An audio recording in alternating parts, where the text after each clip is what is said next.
On the road from the city of skepticism, I had to pass through the valley of ambiguity. Labor was the first price, the original purchase money that was paid for all things. It was not by gold or by silver, but by labor, that all wealth of the world was originally purchased. Little else is requisite to carry a state to the highest degree of opulence from the lowest barbarism but peace, easy taxes, and a tolerable administration of justice. All the rest being brought about by the natural course of things.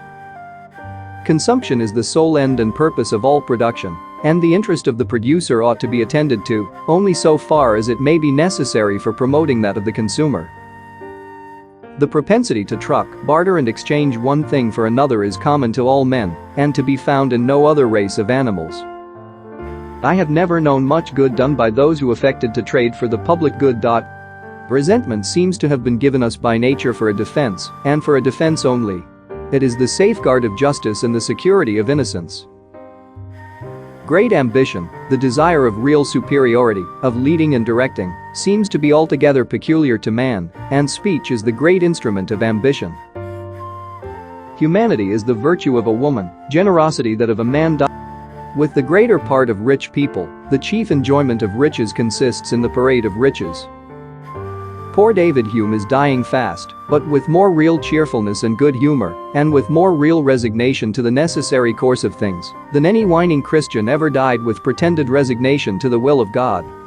Science is the great antidote to the poison of enthusiasm and superstition. Scottish, all money is a matter of belief. Read, no society can surely be flourishing and happy, of which the far greater part of the members are poor and miserable. Man is an animal that makes bargains. No other animal does this. No dog exchanges bones with another. The real and effectual discipline which is exercised over a workman is that of his customers.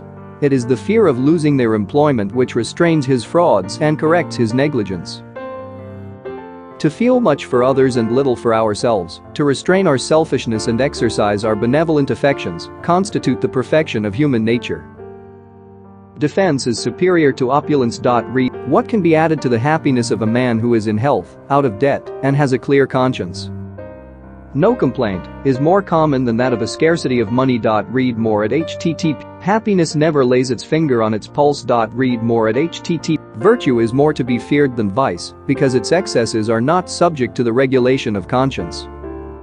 It is not by augmenting the capital of the country, but by rendering a greater part of that capital active and productive than would otherwise be so, that the most judicious operations of banking can increase the industry of the country. Labor was the first price, the original purchase money that was paid for all things. The theory that can absorb the greatest number of facts and persist in doing so, generation after generation, through all changes of opinion and detail, is the one that must rule all observation. Adventure upon all the tickets in the lottery, and you lose for certain, and the greater the number of your tickets the nearer your approach to this certainty. This is one of those cases in which the imagination is baffled by the facts. Poor David Hume is dying fast, but with more real cheerfulness and good humor, and with more real resignation to the necessary course of things, than any whining Christian ever died with pretended resignation to the will of God. It is not from the benevolence of the butcher, the brewer, or the baker that we expect our dinner, but from their regard to their own interest. The real tragedy of the poor is the poverty of their aspirations. As soon as the land of any country has all become private property, the landlords, like all other men, love to reap where they never sowed and demand a rent even for its natural produce.